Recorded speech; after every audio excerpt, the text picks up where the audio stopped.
Hi everyone! Today we're going to work together on some fun things you can practice to improve your intonation. I'm going to cover a few different topics throughout this video, so feel free to pause the video so that way you can try it on your own, or you can watch the whole video all the way through and then try everything at the end. So, what is intonation? Intonation is what we call the accuracy of our pitch while we're playing our instrument.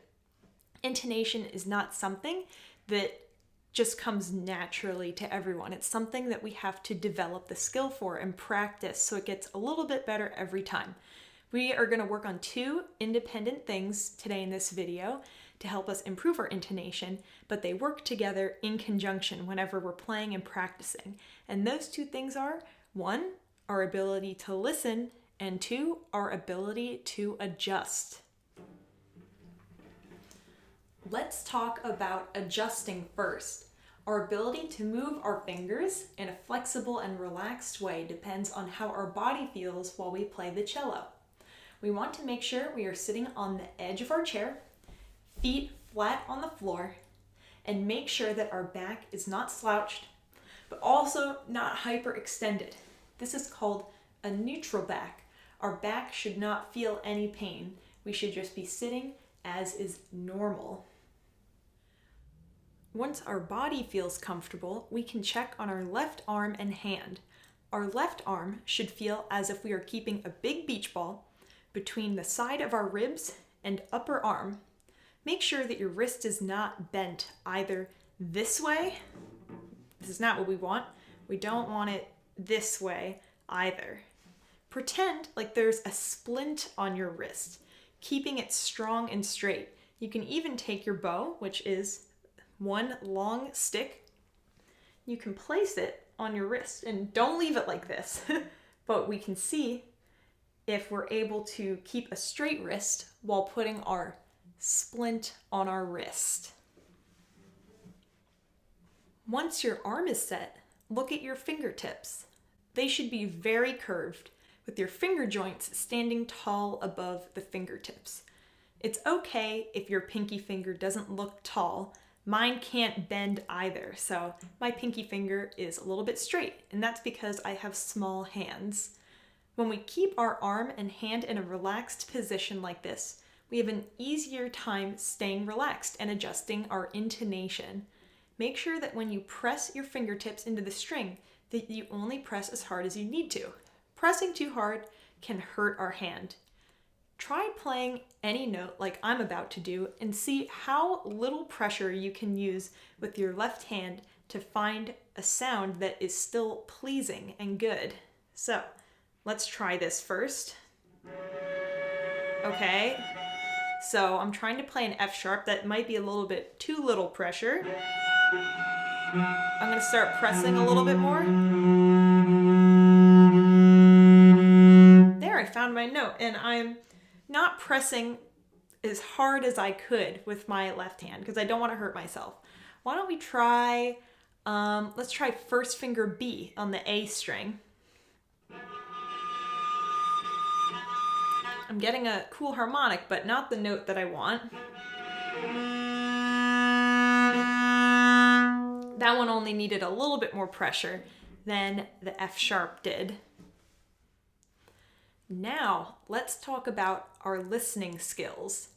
Intonation depends on us being able to listen to the way the notes on our instruments relate to each other, and also how our notes relate to others around us when we play in orchestra, or when we play chamber music, or even when we play with a pianist. Let's start by tuning our open strings.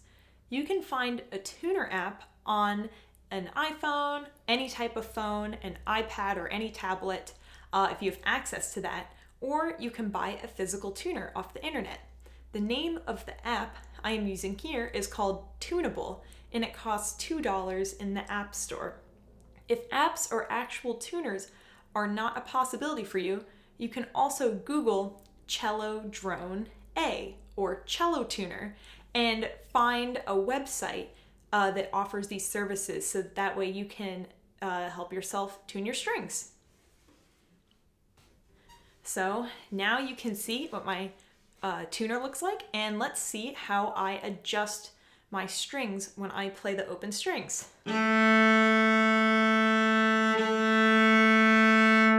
It's pretty good, but you can see it says +1. That means it's a little bit too sharp. So I'm going to make my string a little bit flatter. Let's see now. That's pretty good. Now let's do D. Pretty good. Also pretty good. And also, that one is good as well. I will make my open strings as close to perfectly in tune as possible. Take a look at the plus and minus numbers on the recording app. If the note has a plus, it is too sharp, and I must lower it. If it has a negative next to it, it is too flat, and I must raise it. I'm trying to get my strings as close to the number 0.0 as possible, but it won't ever be exactly 0.0. We want to try and get it as close as possible. With many tuner apps and physical tuners, you can use something called a drone. A drone is a long note that does not change, and we can practice our scales and musical passages against it. Let's try a G major scale against our drone set on G. You can find the drone part of our tuner under tuner, usually by hitting sustain and then the note you want. You can also Google or YouTube search cello drone G or replace G with whichever note you want. When we play each note against the drone, we want to make sure that the note is agreeing with the drone. Make sure you play very slowly so you can really listen to how your own note sounds against the drone. And let me demonstrate so that way we can hear what I'm talking about. So here I hit sustain and G. So let's hear that. Turn it up a little bit. So now I will play a 1 octave G scale against this drone, and I'll listen to each one of my notes in relation.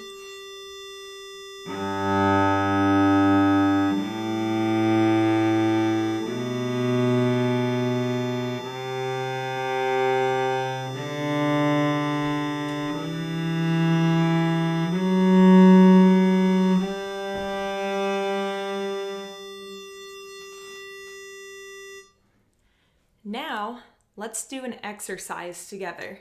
We will go open, first finger, third finger, fourth finger, and then we will play our fourth finger with the open string below it. This is called an octave, when two notes are exactly 8 notes apart from each other. You can hear if the two notes don't agree with each other. Listen to how the note sounds more beautiful when they do agree with each other.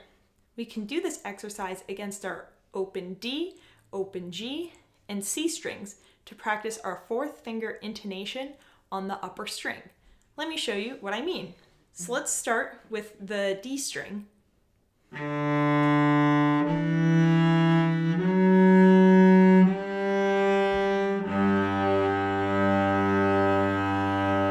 So I adjusted my fourth finger to make sure that my fourth finger G agreed with my open G string. Let me show you what a not agreeing G would sound like.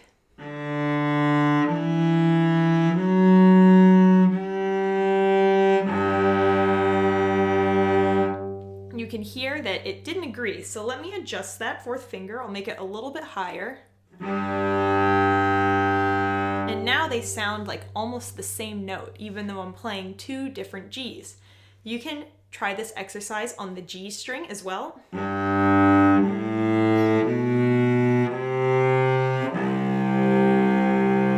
And also on the A string.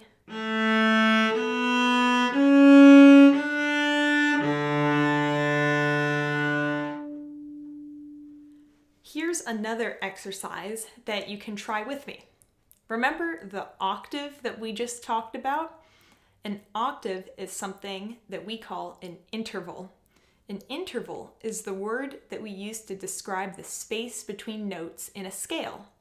If an octave is the distance between 8 notes, we can find intervals for other notes. How about the interval of a fourth? A fourth is the distance between 4 notes. Just like our octave, it is pretty easy to tell when our fourths agree with each other and when they don't.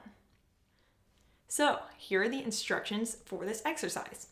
Try placing your first finger on E on the D string. Now, while keeping your first finger on E, play your open A string with the first finger E.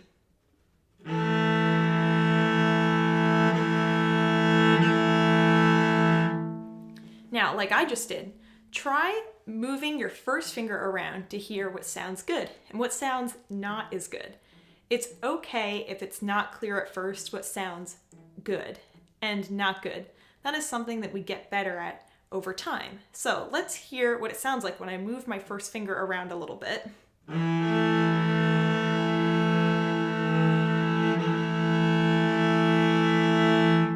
So I found that, but after moving my finger around, and remember, it's a lot easier to do this when we use as little pressure as possible, like we talked about earlier. So that was a fourth against E and A. What about our other fingers? Let's try third finger F sharp and first finger B. This interval is the same, but the notes are different. We'll listen again to find the right spot, and we'll adjust our fingers until we find it.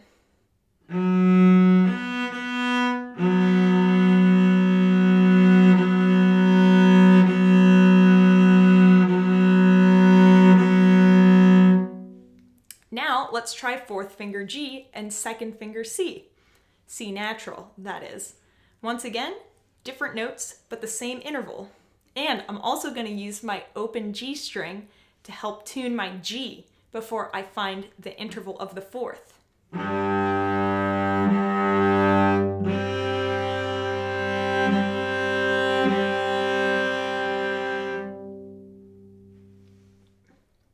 Remember, these exercises that I showed you can be used for scales and warm-ups, but you should also use these to practice the notes in whatever music you are learning, whether it's solo music or music that you're playing in orchestra, or just music for fun.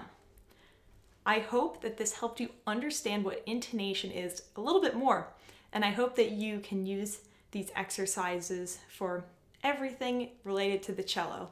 Happy practicing!